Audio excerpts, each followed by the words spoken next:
welcome back. This is Teacher Kristen Gay, and right now I'll be discussing a new topic, and that is evaluate sources for reliability. Make sure you have with you your notebook and your ball pen so you can jot down information that will be discussed in our presentation. Let's start. When you research for topic or if you want to succeed on your assignment for research or other subjects, it's important to have reliable sources. So, we will discuss first what is reliability. When we talk about reliability, we're talking about credibility of our sources.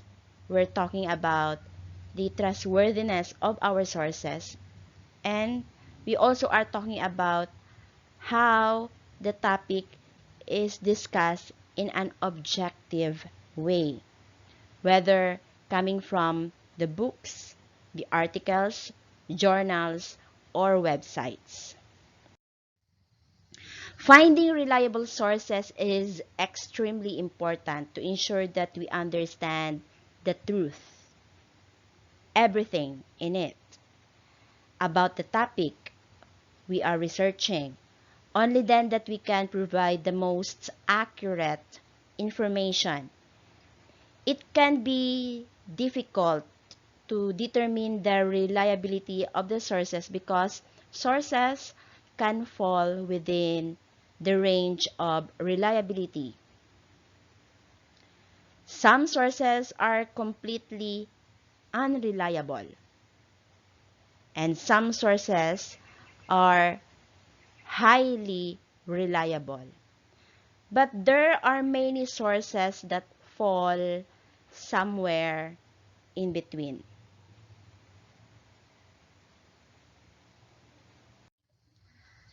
So this time, we will discuss what are the ways to assess reliability.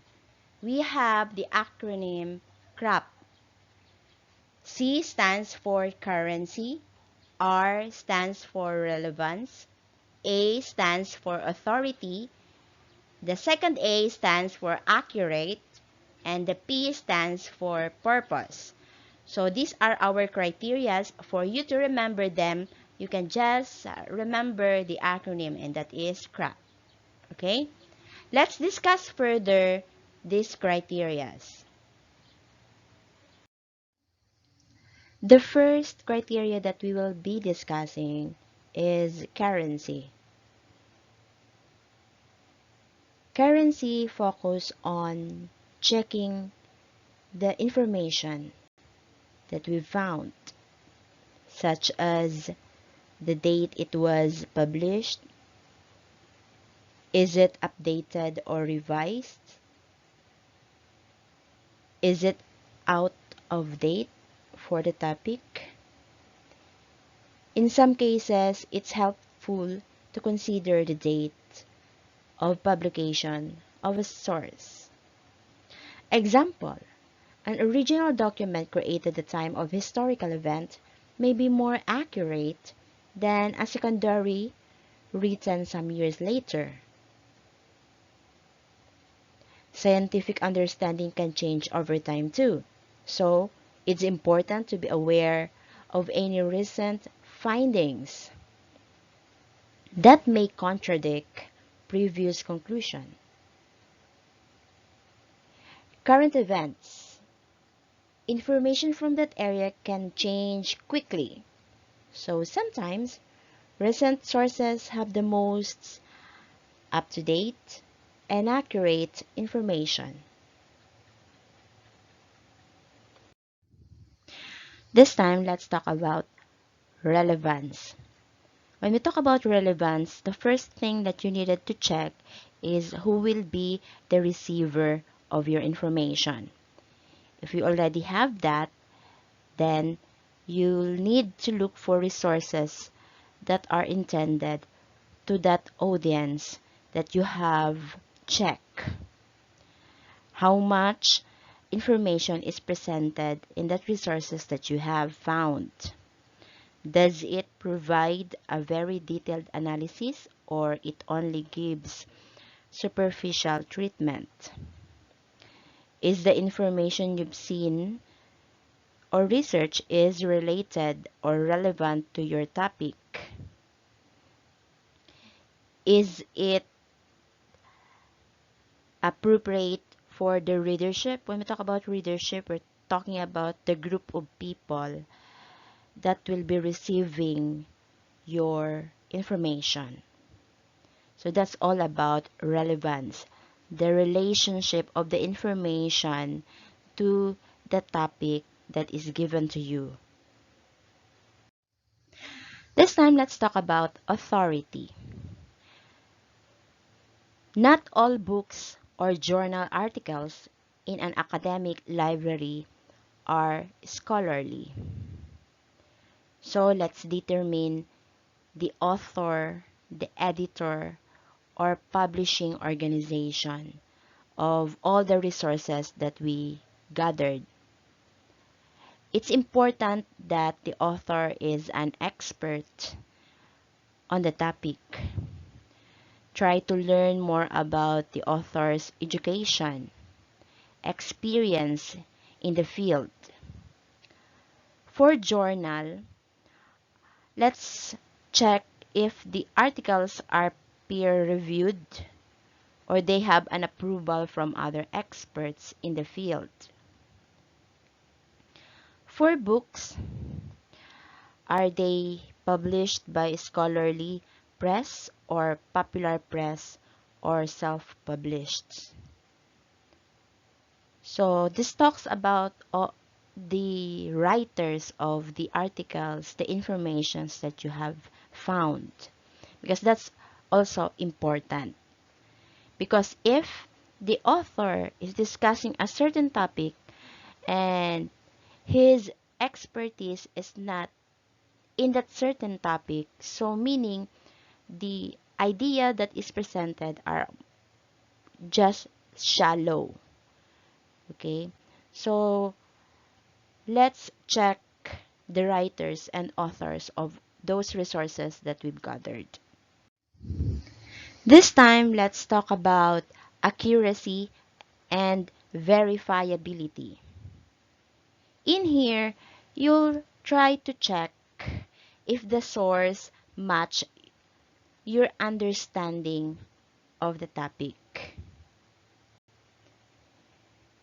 Or can we verify the claims and other sources that is included in that information? Note, never or don't rely with just one source of information. Let's check if there is lists of bibliographies or lists of work cited. What type or sources or how many relevant sources are cited. This is the implication of the depth of the author's knowledge.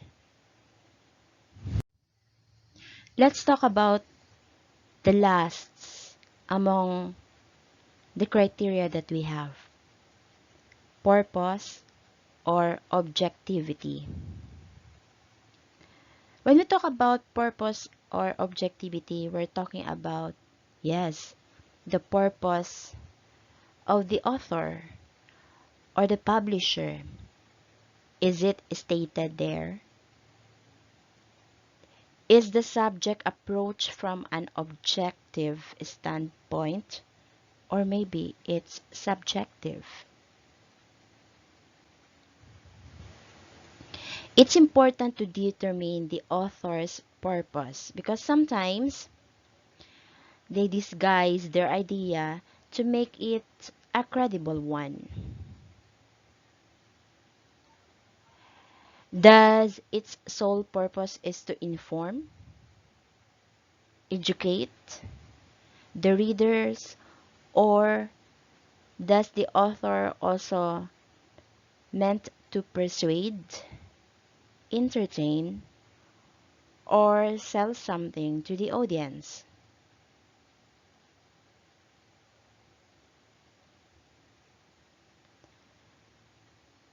Some organizations or authors may be biased.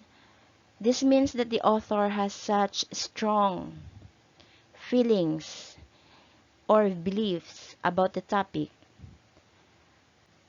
He might ignore the conflicting evidences. A biased source may present information that is inaccurate, incomplete, or one-sided in order to persuade the audience and feel a certain way. So, be wary. There may be more than one perspective on any given issue. We're done talking about the criteria. Right now, let's talk about online sources. Online sources are materials and resources that you can find online. They might be online magazines, newspaper, television website, journal, web pages, forums, blogs, or vlogs. And when we talk about online sources, they can be called electronic sources, they can be also called web sources or internet sources. Nowadays, it's easier for us to locate information with just one click of our mouse, a press of the keys of our keyboards, or the swipe in our cell phones. But take note, online sources also have informations that are unreliable. So, the CRAAP criteria that we've discussed earlier is also applicable when we are to determine the reliability of our online sources. Because when we talk about online sources, there were pages there that are open for everyone to edit. So, the information you can that can be used by you in that particular page might be a subjective information. So, better for you to use the crop so you could determine if the source that you have found online is reliable. There are a few types of sources that are commonly unreliable. We have advertisement, we have personal blog, and social media. Advertisements fall under this category because they try to sell a product or service or idea. They don't have objective information because their aim is to persuade the audience to procure their product, to avail their service, or to believe on their idea. They will present informations that are in favor to them. Personal blog. Personal blog describes belief or opinion of an individual, but it may not represent the broader consensus of the topic or have supporting evidences. Most of the time, it's all about the strong feelings and belief of the author of that certain blog. So be wary of that. Social media. Social media posts are often biased, inaccurate, and often sensational information to influence audience opinion on controversial topics. Just like the post that we have in the Facebook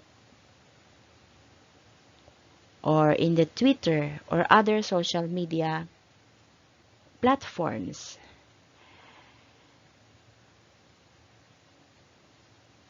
So make sure to remember these few types of sources that are commonly unreliable.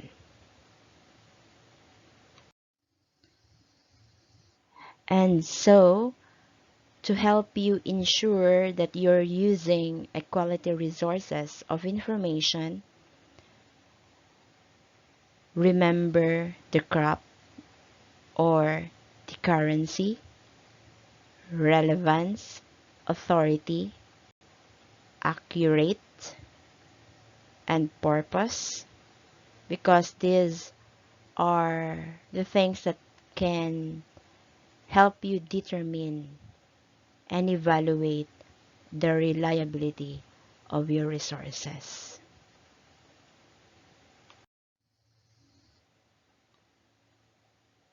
I hope you learned something.